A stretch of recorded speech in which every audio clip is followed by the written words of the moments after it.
जी अस्सलाम वालेकुम।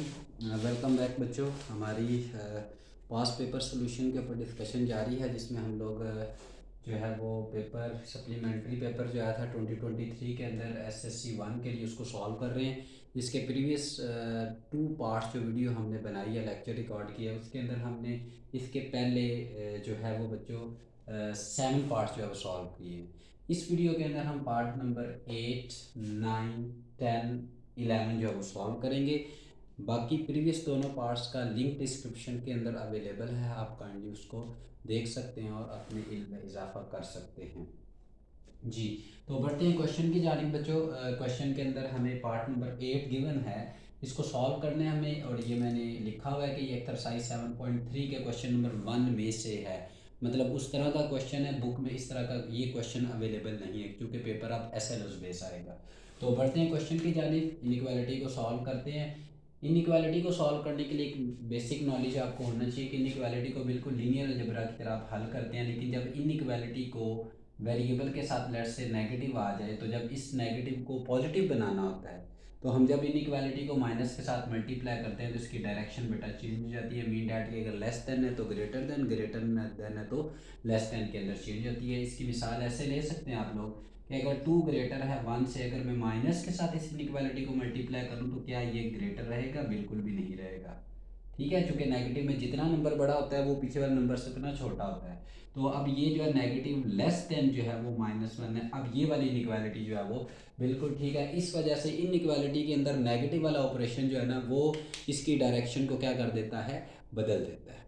ठीक है, पॉजिटिव से मल्टीप्लाई तो करें तो नहीं बदलता, लेकिन नेगेटिव से जो है वो डायरेक्शन को बदल देता है।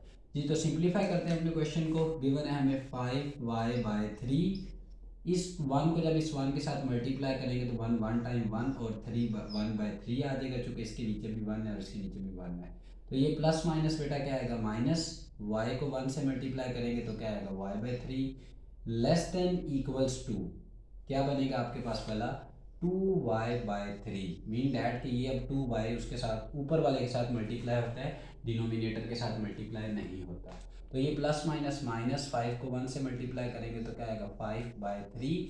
माइनस माइनस बेटा क्या आ जाएगा? प्लस हो जाएगा। जब ये y 1 के साथ मल्टीप्लाई होगा तो क्या बनेगा आपके पास? y/3 बन जाएगा। ठीक है जी। अब y वाली टर्म्स को एक तरफ ले आते हैं, बाकी सबको दूसरी तरफ ले जाएंगे हम लोग। तो क्या आएगा? 5y/3 प्लस, सॉरी ये वाला माइनस y/3। अब सोच रहे होंगे सर ये क्यों नहीं लिखा इधर, तो भाई इसको हम राइट साइड पे शिफ्ट करेंगे। तो ये वाला 2y इधर पॉजिटिव था, इधर आके आ जाएगा नेगेटिव, तो क्या लिखेंगे? 2y/3।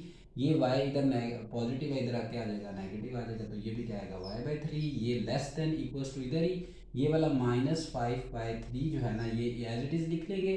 5/3 है ये। ठीक है, तो ये जो माइनस था 1/3 इधर जो हमने छोड़ दिया था, इसको अब इधर लेके आ रहा हूँ, तो ये क्या बनेगा? 1/3 बन जाएगा। ठीक है जी। अब जिस तरह इक्वेशन के अंदर अगर फ्रैक्शनल इक्वेशन आती थी पॉलिनॉमियल, तो हम एलसीएम से मल्टीप्लाई करते हैं इक्वेशन के अंदर, एक्सप्रेशन के अंदर नहीं। तो हम क्या करेंगे? इसका एलसीएम लेते हैं, जैसे 7.1 के अंदर भी क्वेश्चन हमने किया है, और 7.2 में भी सिंप्लीफिकेशन के अंदर कर सकते हैं, किया था हमने कुछ क्वेश्चंस के अंदर। तो इसका एलसीएम 3 आ रहा है, तो अब हम इसको क्या करेंगे? Multiplying 3 on both side. चूँकि 3 डिनोमिनेटर में आया तो 3 ही एलसीएम आएगा। लेट से इधर 3 और 2 होता या इधर 3 2 होता, तो हम फिर 6 से मल्टीप्लाई करते। तो क्या आएगा भाई? 3 multiplied by 5y/3 -3 multiplied by y/3 -3 multiplied by -2, मतलब कि ये 2y/3 आ जाएगा बच्चों, और -3 मल्टीप्लाइड बाय y/3 लिख देंगे इसको। Less than equals to -5/3 multiplied by 3 plus 1/3, और मल्टीप्लाइड भी क्या आ जाएगा आपके पास? 3। तो जी डिनोमिनेटर की कटिंग कर लेते हैं। ये कैंसिल हो जाएगा बच्चों, ये इसके साथ कैंसिल होएगा, ये सारे कट कटा के जो बचेगा उसको हम लोग पकड़ के आगे ले जाएंगे। तो क्या बनेगा? 5y माइनस वाई बेटा बन जाएगा, माइनस का 2y, 3 और 3 कट गए हैं तो ये -2y, और ये 3 3 कटे हैं तो इधर भी क्या बचेगा? -y less than equals to -5 और प्लस का 1, चूँकि ये 3 और ये 3 भी आपस में कट गए हैं तो इधर से -5 और प्लस का 1 बचेगा। फिर 5y में से जी y माइनस करेंगे तो 4y, इन दोनों को हल करेंगे तो क्या बनेगा, माइनस का 3y बन जाएगा, less than equals to minus का बेटा क्या आ जाएगा 4, इधर से क्या बन जाएगा आपको y less than equals to क्या आ जाएगा -4। तो आपको पता है कि सोल्यूशन सेट इनइक्वालिटी के अंदर इस शक्ल में लिखते हैं y such that y less than equals to -4। Equation के अंदर याद रखें यूनिक सोल्यूशन आते हैं, मतलब 1 2 या 3, वो डिपेंड करता है पावर के ऊपर। लेकिन इनइक्वालिटी के अंदर इनफाइनाइट मैनी सॉल्यूशंस होते हैं। इसका मतलब ये है कि x जो है वो लेस देन इक्वल्स टू -4 से और -4 से छोटे जितने भी नंबर हैं वो इनइक्वालिटीज़ को सेटिस्फाई करते हैं। अगर इससे बड़ा पुट करेंगे नंबर, तो इससे आगे वाला नंबर पुट करेंगे तो इसका मतलब ये हुआ कि इसको सेटिस्फाई नहीं करेगा, फिर ये जो है ना ग्रेटर देन में चेंज हो जाता है, इसको सेटिस्फाई बहरहाल ये नंबर नहीं करेगा। ये बात क्लियर होगी आपको? तो आप इसको नोट कर ली काइंडली और इसकी बार बार प्रैक्टिस करें, चूँकि ये बुक में से क्वेश्चन आपको गिवन नहीं है। वीडियो को पॉज करके आप लोग नोट कर सकते हैं, ठीक है जी। क्योंकि इधर मैं नोट करने का टाइम नहीं देता, क्योंकि क्लास में तो आपको पता है कि टीचर आपको 3 से 4 मिनट जो है वो नोट करने के लिए दे देता है जी। तो बढ़ते हैं अगले क्वेश्चन की जानिब। पार्ट है जी 9, पार्ट नंबर 9 के अंदर देखते हैं क्या गिवन है। 7 - 7x - 4 divided by 5 is equals to 2/5। ये जी एक्सरसाइज हमारा 7.2 में से क्वेश्चन था, एब्सोल्यूट वाले जो क्वेश्चन थे। अब हमने पढ़ा था कि एब्सोल्यूट के अंदर दो सोल्यूशन एग्जिस्ट करते हैं, नेगेटिव और पॉजिटिव। क्यों? क्योंकि -2 का एब्सोल्यूट ये भी 2 के बराबर होता है, 2 का एब्सोल्यूट ये है, ये भी क्या होता है 2 के बराबर होता है। एब्सोल्यूट हमेशा नेगेटिव को पॉजिटिव में चेंज करता है और पॉजिटिव को पॉजिटिव ही रखता है। इस वजह से जब जिस तरह स्क्वायर रूट हटाएं तो प्लस माइनस लगाते हैं, इसी तरह जब सर्ड को हटाते हैं या स्क्वायर इसको सॉरी क्या इसको कहते हैं एब्सोल्यूट को हटाते हैं, तो हम क्या लगाते हैं, एक पॉजिटिव और नेगेटिव जो है वो यूज़ करते हैं इसके अंदर, ठीक है। इसका मतलब ये हुआ कि अब हम क्वेश्चन के अंदर बढ़ेंगे कंसेप्ट को लेके। तो 7x - 4/5 as it is equals to plus minus 2 by बेटा क्या लिख लेंगे हम लोग 5। मतलब एब्सोल्यूट हट गया और राइट साइड पे या लेफ्ट साइड पे किसी भी साइड पे आप डाल सकते हैं, दोनों पे आंसर ठीक आता है। तो इधर हम क्या यूज़ करते हैं जी, प्लस माइनस का साइन। तो क्या लिखा हमने +-2/5। तो अब एक दफ़ा इसको बेटा पॉजिटिव के लिए लिख लेंगे और एक दफ़ा नेगेटिव के लिए। तो मैं ये लिख देता हूँ,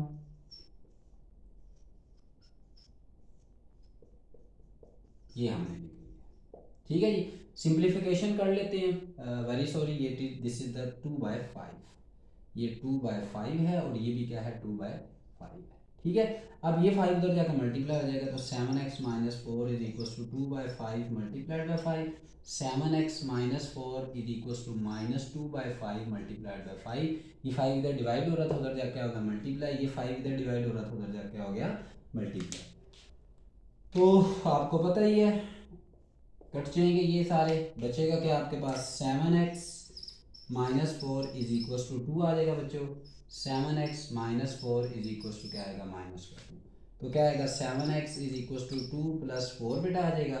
तो 7x is equal to 6। x की वैल्यू बेटा इधर से क्या बन जाएगी आपके पास वैल्यू बन जाएगी 6/7 जो है ना आपके पास एक आंसर इसका बन जाएगा, ठीक है।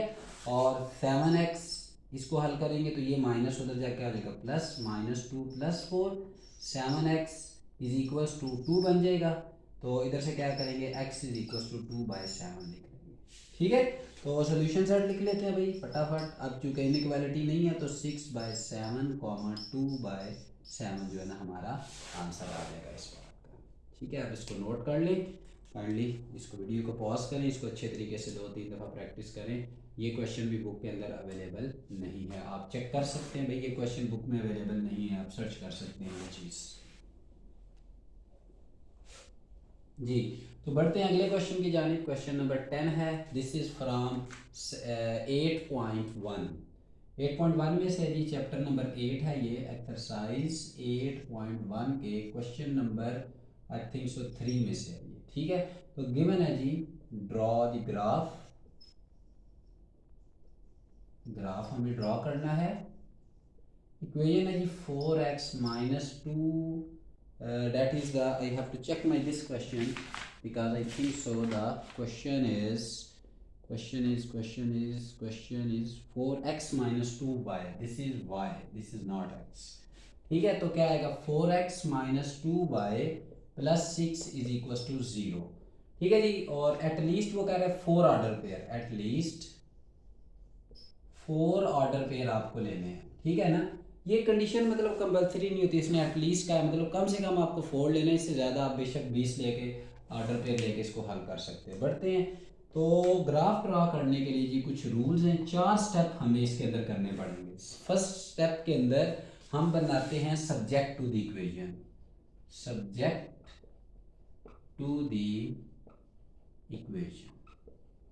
सब्जेक्ट टू द इक्वेशन के अंदर क्या करते हैं कि हमने किसी एक वेरिएबल को सब्जेक्ट बनाना होता है। ठीक है। तो मैं अमूमन y को बनाता हूँ, आप x को बना सकते हैं, कोई गलती नहीं है भाई इसमें।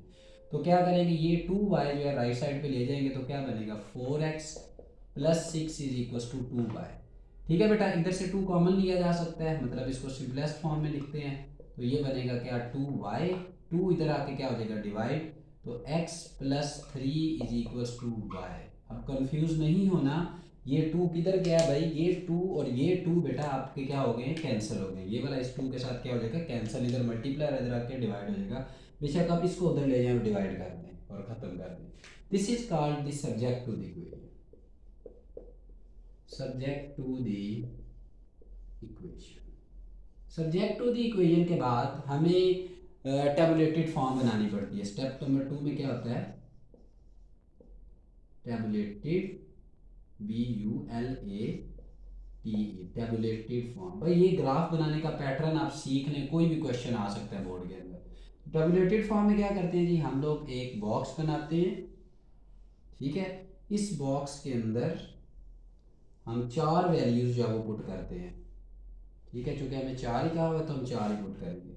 इधर x रखते हैं, y is equals to x plus 3, मतलब जो सब्जेक्ट टू द इक्वेशन होता है उसको नीचे लिखते हैं और जो पुट करनी होती वैल्यू। अच्छा, इसमें याद रखें कि ये एक इनपुट वैल्यू और एक आउटपुट वैल्यू है। इधर इनपुट देते हैं इधर आउटपुट आती है, इधर इनपुट देते जाएंगे इधर आउटपुट। 4 दफ़ा आपने इनपुट देनी है तो आपके पास क्या आ जाएगी, आउटपुट आ जाएगी सब्जेक्ट टू द फंक्शन के अंदर। इसका मतलब क्या हुआ कि भाई मैं तो ले रहा हूँ 0 1 2 और 3, मतलब 1 2 3 4, 4 मेरे ऑर्डर पेयर बन जाएंगे। ठीक है। अब चारों ऑर्डर पेयर हम चेक कर लेते हैं। तो क्या करना है जी, y is equal to x की जगह हमने 0 रखना है, तो y is equal to 0 plus 3। y का वैल्यू बेटा क्या बना आपका 3 बन गया। अब हमने x को 1 रखना है तो क्या लिखेंगे, y is equal to 1 plus 3। भाई कंफ्यूज नहीं होना, ये जिधर जिधर x है उधर मैं x की वैल्यू पुट कर रहा हूँ। x 1 है तो मैंने x की जगह 1 देखे लिखा है और प्लस का 3 लिख दिया। तो y इज इक्वल टू क्या आ जाएगा भाई, आपके पास 4 बन जाएगा। ये बात आपको क्लियर हो गई है। y इज इक्वल्स टू क्या बनेगा आपके पास बेटा 4 बन जाएगा। अगले स्टेप के अंदर क्या आएगा आपके पास कि आपने इसके अंदर पुट क्या करना है, 2 पुट करना है। Let me check it, I think so I am doing something little bit wrong rather than के 2 into, yes absolutely I have little bit a mistake here कि ये जब 2 कॉमन लिया तो बेटा इधर 2 रह जाता है, इधर क्या रह जाएगा आपके पास 2 रह जाएगा, ये 2 रह जाता है आपके पास। ठीक है। ये कैसे पता चलता है क्वेश्चन में, क्योंकि वो ऑर्डर पेयर बेटा नहीं कंप्लीट बन रहे थे इस वजह से, क्योंकि हमारी तो प्रैक्टिस होती है इस वजह से हमें पता चल जाता है। तो आपने इस चीज़ से कंफ्यूज नहीं होना। इसका मतलब ये हुआ कि इधर जो है आपके पास क्या बनेगा 2x प्लस 3, 2x प्लस, इसको मैं रीअरेंज करता हूँ दोबारा से, थोड़ा सा काम ख़राब हो गया इधर से। 2y is equals to 2x plus 3 बेटा आएगा इधर। ठीक है। अब देखें इधर पुट करेंगे तो क्या आएगा 2 इंटू 1 प्लस 3, जिधर जिधर x है उधर क्या रखा हमने 1, तो 2 इंटू 1 2 प्लस 1 क्या बनेगा 5। अब इधर कोई फर्क नहीं पड़ेगा क्योंकि 2 इंटू 0 0 होता है। अब इधर क्या आएगा y is equals to 2 into 2 plus बेटा क्या बनेगा 3, तो y का वैल्यू क्या बनेगा 7। 2 2 टाइम 4 प्लस 1 करेंगे तो 4 प्लस 3 करेंगे तो 7 बन जाएगा। इधर पुट करेंगे y is equal to 2 into 3 plus क्या आएगा आपके पास 3, तो 3 2 टाइम्स 6 आ जाएगा, 6 प्लस 3 y 9 बन जाएगा। ठीक है जी। ये आपका टेबुलेटेड फॉर्म होती है। क्या होती है बच्चों, टेबुलेटेड फॉर्म होती है। अब टेबुलेटेड फॉर्म के बाद हम बनाते हैं order pair. Order pair, order pair बनाने के लिए क्या मतलब है 0,3, मतलब इस 0 के बदले हमें 3 मिला था, इस 1 के बदले बेटा क्या बना था आपको 5 मिला था, इस 2 के बदले आपको 7 मिला था और इस 3 के बदले बेटा आपको क्या मिल गया था 9 मिल गया था। ठीक है। अब हमें स्टेप नंबर 4, पहला स्टेप, दूसरा स्टेप, तीसरा स्टेप और चौथा स्टेप क्या होता है, हमने ग्राफ ड्रा करना होता है। तो ये ग्राफ ड्रा करने के कुछ रूल्स हैं, कुछ इसके प्रिकॉशंस हैं जो आपको, कुछ रूल्स हैं जो आपको याद रखने पड़ते हैं, ठीक है। तो ग्राफ ड्रा करने के लिए मैं क्या करता हूँ कि इस सारे को अब जो है वो रब कर लेता हूँ और सिर्फ अपना आखिरी क्वेश्चन जो है वो मैं रख लेता हूँ, चूँकि मुझे अभी सिर्फ उसी की ज़रूरत पड़ेगी। तो ग्राफ ड्रा करने के लिए क्या करेंगे, हम लोग कोऑर्डिनेट सिस्टम ड्रा करते हैं। कोऑर्डिनेट सिस्टम का मतलब क्या है बेटा, कि हमने एक एक्स एक्सिस और एक वाई एक्सिस जो है वो ड्रॉ करना होता है। इसका मतलब क्या बना आपके पास, कि हम एक एक्स एक्सिस ड्रॉ करेंगे और एक वाई एक्सिस ड्रॉ करेंगे, ठीक है। एक्स एक्सिस हमेशा हमें पता है कि क्या कहलाता है, हॉरिजेंटल फॉर्म, और वाई एक्सिस जो है वो हमारे पास वर्टिकल फॉर्म जो है वो कहलाती है। ठीक होगी बात। तो देखते हैं, ओरिजिन इधर होता है, फिर क्या लगाएंगे, 1 2 3 एंड 4, 1 2 3 और 4 रख दिया, ठीक है, 0 इधर है।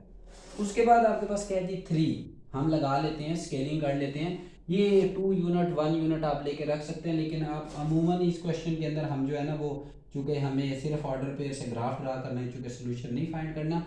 सोल्यूशन फाइंड करना तो याद रखना है कि आपको जब वो स्केलिंग करनी पड़ती है, ठीक है, वो सीखनी पड़ेगी आपको, ठीक है। और अगर आपको समझ ना आए तो उसका मेरे चैनल के ऊपर प्रॉपर स्केलिंग का एक लेक्चर पड़ा हुआ है, उसको आप लोग जो है वो यूज़ कर सकते हैं। अदरवाइज़ आप स्केलिंग का मतलब भी सिखा देता हूँ आपको। स्केलिंग के अंदर ये होता है कि आपने जैसे ये हमारे पास स्केल पड़ा हुआ है, ओरिजिन के ऊपर रख के इसके अकॉर्डिंग टू जो है वो नंबर सिस्टम लगाने होते हैं।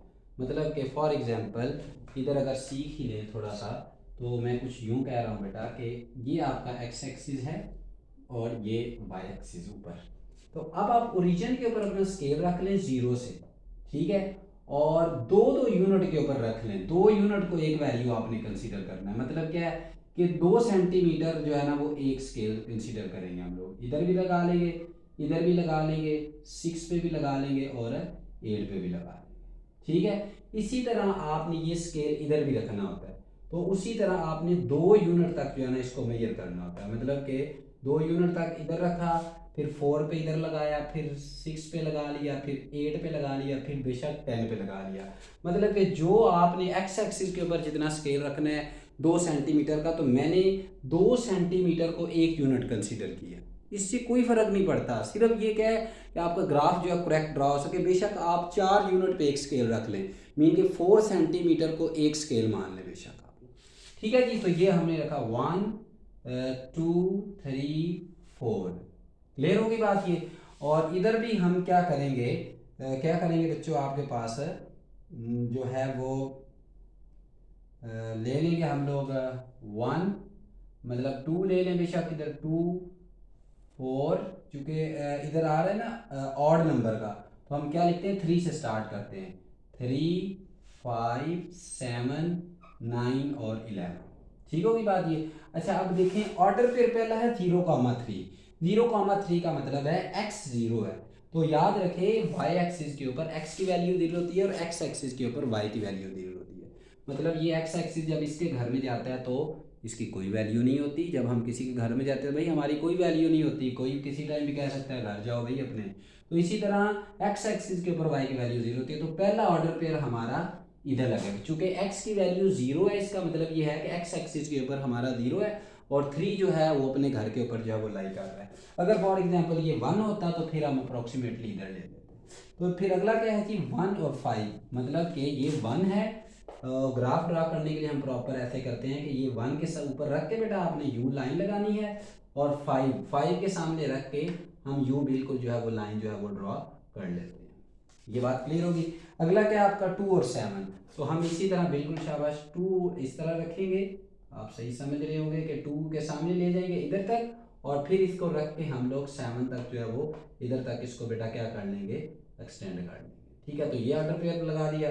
फिर 3 के बदले में क्या है आपके पास 9 है, तो ये 3 है भाई, 3 को 9 तक एक्सटेंड करेंगे हम लोग, 3 को 9 तक बेटा क्या कर लेंगे, एक्सटेंड कर लेंगे। ये ग्राफ ड्रा करने का बिल्कुल बेस्ट पैटर्न होता है, अगर आप इसको फॉलो करेंगे तो इंशाल्लाह आपका ग्राफ कभी भी गलत नहीं होगा। हाँ जी, तो अब इन पॉइंट्स को हम क्या करेंगे, ज्वाइन करेंगे। ओरिजिन से हमारी लाइन देख लें, बिल्कुल पॉइंट्स जो है ना हमारे लाइन के ऊपर आएंगे, मैं इनको ज़रा लगा लूँ फिर आपको बहुत और क्लियर कर देता हूँ। ये जो है जी हमारे ग्राफ जो है ना बिल्कुल हमारे सारे के सारे पॉइंट्स जो है वो लाइन के ऊपर ड्रा कर रहे हैं। ये एरो इसलिए डालते हैं चूँकि ये बहुत सारे नंबर तक आप इंक्रीज कर सकते हैं। तो ये बेटा जी हमारा ग्राफ ड्रा करने का पैटर्न होता है। सबसे पहले 4x - 2y + 6 = 0, एटलीस्ट 4 ऑर्डर पे लेने हैं हमने। सबसे पहले सब्जेक्ट टू दी इक्वेशन बनाना होता है, इधर से मैंने इसको उधर ले गया, ठीक है ना। और ये 2 नेगेटिव था, इधर पॉजिटिव हो गया, 2 कॉमन लिया, डिवाइड हो गया। फिर इनपुट वैल्यूज़ दी, ऑर्डर पेयर बनाए, ऑर्डर पेयर की स्केलिंग ली और स्केलिंग लेके हमने इसको ग्राफ को क्या कर लिया, ज्वाइन कर लिया है। तो आपसे रिक्वेस्ट है कि भाई आप अच्छे तरीके से इसको अंडरस्टैंड करें और इनके सलूशन जो वो फाइंड आउट करें। बढ़ते हैं अपने आखिरी पार्ट की जानिब। नोट कर सकते हैं आप लोग, वीडियो को पॉज कर सकते हैं जी। पार्ट नंबर सॉल्व कर लेते हैं बेटा हम लोग। गुड थिंग्स बेटा हमेशा टाइम लेती हैं, इसलिए आपको ज़रा सब्र रखना होता है पढ़ाई के अंदर, हर काम के अंदर सब्र के अलावा हमारे पास कुछ भी नहीं है। ये क्वेश्चन है जी हमारा 9.2 के अंदर से, ठीक है। तो क्वेश्चन बुक के अंदर ये भी नहीं है, हमें जस्ट SLOS बेस जो है वो यूज़ करना है। यूज़ डिस्टेंस फार्मूला शो, हमें शो करना है ए आपका 1,2, बी है आपका 2,3 और सी है बेटा आपका 3,4। पूछ रहा है आर कोलिनियर और नॉट कोलिनियर। कोलिनियर दो या दो से ज़्यादा पॉइंट अगर एक लाइन के ऊपर लाई करें तो उसको क्या बोलते हैं जी, कोलिनियर। टू आर को का मतलब क्या होता है बेटा, टू। लीनियर का मतलब एक, मतलब दो या दो से ज़्यादा नंबर अगर एक लाइन के ऊपर लाई कर जाए तो उसको क्या बोलते हैं, कोलिनियर। अब कोलिनियर की कंडीशन क्या होती है वो लिख लेते हैं और फिर इसका हल कर लेते हैं। इसको भी रब कर लेते हैं, हमें ज़रूरत नहीं है। तो कोलिनियर ज्योमेट्री के अंदर, कोलिनियर चैप्टर नंबर 9 चूंकि कोऑर्डिनेट्स ज्योमेट्री से रिलेटेड, कोलिनियर का मतलब ये होता है कि सम ऑफ लेंथ, लेंथ का मतलब डिस्टेंस, जो कि हम डिस्टेंस फार्मूले से सीखेंगे। Distance must be sum of any two length, any two lengths, distance मतलब must be equals to third. अगर ये थर्ड दो का डिस्टेंस तीनों का निकालेंगे, दो का सम अगर थर्ड के बराबर आ गया, इसका मतलब है कि ये कोलिनियर है, अदरवाइज ये कोलिनियर नहीं है। भाई कोलिनियर का मतलब ये है कि जैसे भी हमने ग्राफ ड्रा किया था पिछले क्वेश्चन में, तो वो सारे के सारे पॉइंट एक लाइन के ऊपर लाई कर रहे थे, इसका मतलब है वो कोलिनियर थे, ठीक है। अगर कोई भी पॉइंट इनके ऊपर लाई ना कर रहा हो तो उसको नॉन कोलिनियर बोलते हैं। और याद रखें कि ज्योमेट्रिकल जितनी भी शेप हैं, ट्राइंगल है, रेक्टेंगल है, सर्कल है, ये हमेशा नॉन कोलिनियर पॉइंट से जो है वो बनते हैं। किससे बनते हैं, नॉन कोलिनियर पॉइंट से। तो बढ़ते हैं जी, पहले सबसे पहले ए हमारे पास गिवन है और बी भी गिवन है, तो हम पहले ए और बी के ऊपर क्या लगा लेते हैं, डिस्टेंस फार्मूला। तो ए बी का डिस्टेंस फार्मूला क्या होता है, square root of x1 - x2 का whole square plus y1 - y2 का बच्चों क्या आ जाएगा, होल स्क्वायर। इसको x1 y1, इसको x2, इसको क्या मानेंगे, y2 मानेंगे, ठीक है। अब हम लगा लेते हैं डिस्टेंस फार्मूला बेटा, तो क्या आएगा आप बस देख लेते हैं। 1 - 2 होल स्क्वायर प्लस 2 - 3, 2 - 3 का भी क्या आ जाएगा, होल स्क्वायर आ जाएगा, ठीक है। तो ए बी का डिस्टेंस आ गया, ए बी का डिस्टेंस आ गया, तो क्या बनेगा इधर से बेटा देख लेते हैं। 1 - 2 -1 का स्क्वायर प्लस 2 - 1 -1 का स्क्वायर आ जाएगा। इसको सिंप्लीफाई करेंगे तो जी 1 + 1 = स्क्वायर रूट ऑफ 2 आ जाएगा, ठीक होगी बात ये। अब हम किसका डिस्टेंस निकालेंगे जी, बी सी का, बी सी का डिस्टेंस निकालेंगे। तो बी सी के लिए हम लोग पहले ऑर्डर पे लिख लेते हैं, 2,3 गिवन है और सी का क्या गिवन है पॉइंट जी, आपको सी पॉइंट है जो वो है 3,4, ठीक है। इसको अगेन बेटा क्या मानेंगे, x1 y1 x2 और y2। तो बी सी के ऊपर जब डिस्टेंस फार्मूला लगाएंगे तो हमारे पास क्या बनेगा, x1 - x2 plus y1 - y2 का क्या आएगा, होल स्क्वायर आ जाएगा, ठीक होगी बात जी। अब लगा लेते हैं बी सी के डिस्टेंस फार्मूले के अंदर वैल्यूज पुट करेंगे तो क्या आएगा, 2 - 3, 2 - 3 का होल स्क्वायर प्लस 3 - 4 का भी बेटा क्या आ जाएगा, होल स्क्वायर। सिंप्लीफाई करेंगे तो क्या बनेगा, -1 का होल स्क्वायर प्लस 3 -1 का क्या आ जाएगा होल स्क्वायर। इसके ऊपर भी स्क्वायर रूट डाल देते हैं। इसको सिंप्लीफाई करेंगे तो ये बच्चों क्या बनेगा, 1 + 1 that will be equals to square root of 2 आ जाएगी। ठीक है, इसको अगर थोड़ा नज़र ना आ रहा हो फाइनली तो थोड़ा इसको ऊपर करके खुद सॉल्व कर सकते हैं। बी सी के ऊपर डिस्टेंस आपका क्या निकला है, स्क्वायर रूट ऑफ 2। अगली वैल्यू रह गई थी ए सी। अब हम लगा लेते हैं ए सी के ऊपर डिस्टेंस, क्या आएगा, x1 - x2 whole square plus y1 - y2 का बेटा क्या आ जाएगा होल स्क्वायर। तो ए पॉइंट लिख लेते हैं, हमारा है 1, 2 और सी पॉइंट क्या है 3, 4। इसको x1, इसको y1, इसको x2 और इसको क्या रखेंगे y2। तो ए सी के ऊपर डिस्टेंस लगा लेते हैं जी, क्या लिखेंगे 1 - 3, क्यों, क्योंकि x1 हमारा 1 और x2 3 है, प्लस क्या आएगा 2 - 4 का होल स्क्वायर। ए सी के ऊपर डिस्टेंस लगाया तो सॉरी ये 1 - 3 था, तो क्या बना -2 का होल स्क्वायर। और इधर से भी बेटा क्या बनेगा 4 - 2 का क्या आ जाएगा होल स्क्वायर।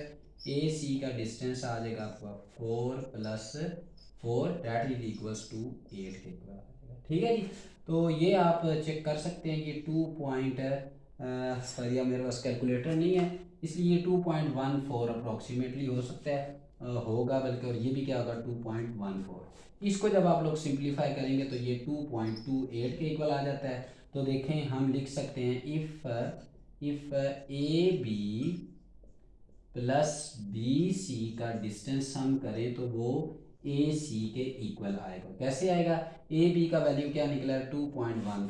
ये ए बी की वैल्यू जो हमने निकाली थी वो क्या थी 2.14, और बी सी की वैल्यू बेटा आपने ये निकाली थी, ये क्या निकली थी 2.14 is equal to b c की वैल्यू क्या निकली है 2.28। इन दोनों का सम करेंगे तो 2.28 इज इक्वल टू 2.28।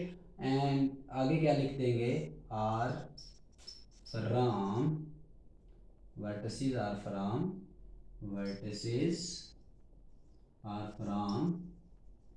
या लाइस या कोलिनियर कह सकते हैं, आर कोलिनियर।